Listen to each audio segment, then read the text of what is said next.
Hello विद्यार्थियों, नमस्कार। इन video में जनसंचार के माध्यम के विषय में पढ़ रहे हैं। इससे पहले वाले वीडियो में जनसंचार का जो प्रिंट माध्यम है, मुद्रण माध्यम, उसके विषय में जाना। और इस वीडियो में आज जनसंचार का जो दूसरा माध्यम है, रेडियो माध्यम, उसके विषय में जानते हैं। तो देखते हैं रेडियो के विषय में। रेडियो का आविष्कार 1895 में इटली के इंजीनियर जी मार्कोनी ने किया था। भारत में सर्वप्रथम अगस्त 1921 में टाइम्स ऑफ इंडिया ने डाकतार विभाग के सहयोग से मुंबई में संगीत कार्यक्रम प्रसारित किया। नवंबर 1922 में ब्रिटिश ब्रॉडकास्टिंग कॉरपोरेशन BBC ने नियमित रेडियो प्रसारण शुरू किया। रेडियो वास्तव में एक श्रव्य माध्यम है जिसमें सब कुछ ध्वनि, स्वर और शब्दों पर आधारित होता है। यह पूर्णतया श्रोताओं से संचालित माध्यम है। रेडियो का श्रोता अखबार की तरह स्वतंत्र नहीं होता है, जो समाचार, लेख या फीचर को कहीं से भी पढ़ सकता है। लेकिन रेडियो समाचार बुलेटिन को शुरू से लेकर अंत तक बारी बारी एक के बाद दूसरा समाचार सुनना होता है। ना तो वह इधर उधर जा सकता है और ना ही किसी गूढ़ शब्द या वाक्यांश का अर्थ जानने के लिए शब्दकोश का सहारा ले सकता है। तो रेडियो क्या है? श्रव्य माध्यम है। और रेडियो का जो श्रोता है वह क्या होता है? स्वतंत्र नहीं होता। उसे पूरा ध्यान लगा करके सुनना पड़ता है। जिस प्रकार से अखबार का पाठक जो है वो स्वतंत्र होता है, प्रिंट जो माध्यम है उसका पाठक जो है वो स्वतंत्र होता है, कहीं से भी पढ़ना शुरू कर सकता है। मन चाहे तब वह रुक सकता है। अगर कोई कठिन शब्द आ जाए, कोई वाक्यांश आ जाए, तो वह रुक करके उसका अर्थ किसी दूसरे माध्यम से जान सकता है। लेकिन रेडियो में इस प्रकार की स्वतंत्रता नहीं होती।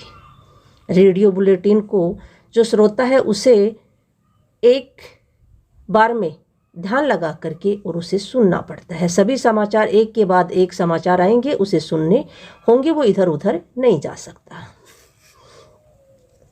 इस प्रकार रेडियो मूलतः एक रेखीय माध्यम है।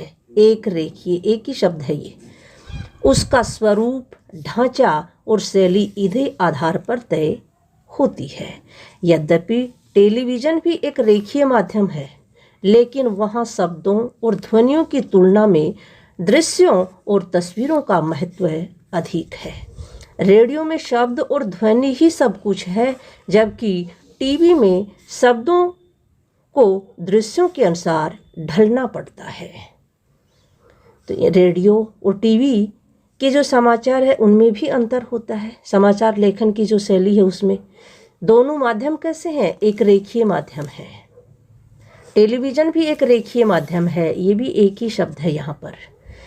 लेकिन रेडियो जो है वो सिर्फ शब्द और ध्वनि पर आधारित होते हैं, जबकि टेलीविज़न के जो भी समाचार हैं वो क्या हैं? शब्द और ध्वनि के साथ साथ दृश्यों पर भी आधारित होते हैं। रेडियो समाचार की संरचना। रेडियो समाचार लेखन की संरचना अखबार व टीवी की भांति उल्टा पिरामिड शैली पर आधारित होती है। तो विद्यार्थियों, अगर आपको उल्टा पिरामिड शैली के विषय में जानना है तो इससे पिछले वाला वीडियो आप देख सकते हैं। रेडियो के लिए समाचार लेखन की बुनियादी बातें।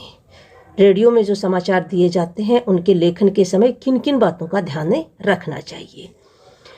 तो इनमें है साफ सुथरी टाइप कॉपी और ट्रिपल स्पेस में टाइप होनी चाहिए। दोनों तरफ पर्याप्त हाशिया छोड़ा जाना चाहिए। जो पेज, जिस पेज पे लिखे जा रहे हैं समाचार, उस पेज के दोनों तरफ पर्याप्त रूप से हाशिया छोड़ा जाए। एक पंक्ति में ज़्यादा से ज़्यादा 12-13 शब्द ही होने चाहिए। पंक्ति के अंत में कोई शब्द विभाजित नहीं होना चाहिए तथा पृष्ठ के अंत में कोई पंक्ति अधूरी नहीं होनी चाहिए। लंबे अंकों व दिनांकों को शब्दों में लिखना चाहिए, न कि अंकों में। समाचार कॉपी में उच्चारण के कठिन शब्द, संक्षिप्ताक्षर आदि नहीं लिखने चाहिए। संक्षिप्ताक्षरों के प्रयोग से जहाँ तक हो बचना चाहिए। केवल लोकप्रिय संक्षिप्ताक्षर जैसे यूनिसेफ, सार्क, WHO आदि का प्रयोग किया जा सकता है। यानी जो समाचार कॉपी होती है उसमें उच्चारण में कठिन शब्दों का प्रयोग नहीं करना चाहिए, क्योंकि उच्चारण में जो समाचार दे रहा है, जो वक्ता है, उसके बोलने में कठिनाई हो सकती है और जिससे श्रोता भ्रमित हो सकता है। तथा संक्षिप्त अक्षरों का प्रयोग भी नहीं करना चाहिए, क्योंकि संक्षिप्त अक्षर जो है सभी संक्षिप्त अक्षरों के विषय में जो श्रोता है वो जानता नहीं है। इसलिए जो प्रतिष्ठित लोकप्रिय संक्षिप्त अक्षर है उनका प्रयोग तो किया जा सकता है, लेकिन जहाँ तक हो वहाँ तक संक्षिप्त अक्षरों के प्रयोग से बचना ही चाहिए। इस वीडियो से संबंधित जो प्रश्न बन रहे हैं वो 3 प्रश्न है। पहला प्रश्न है, रेडियो समाचार और अखबार समाचार में क्या अंतर है। इसी वीडियो की जो दूसरी स्लाइड है इसमें उसका उत्तर दिया हुआ है। रेडियो किस प्रकार का माध्यम है, यह टेलीविज़न से किस प्रकार भिन्न है। जो वीडियो की तीसरी स्लाइड है इसमें इसका उत्तर है। तथा अगला प्रश्न है, रेडियो पर प्रसारण के लिए तैयार की जाने वाली समाचार कॉपी की विशेषताएं लिखिए। जो अभी अपन ने 7 विशेषताएं पढ़ी हैं, ये समाचार कॉपी की विशेषताएं होती हैं। तो वीडियो को ध्यान से देखें और इन प्रश्नों को हल करें। धन्यवाद विद्यार्थियों, आज की इस वीडियो में इतना ही। वीडियो अगर आपको अच्छा लगा है तो चैनल को सब्सक्राइब कर लेना,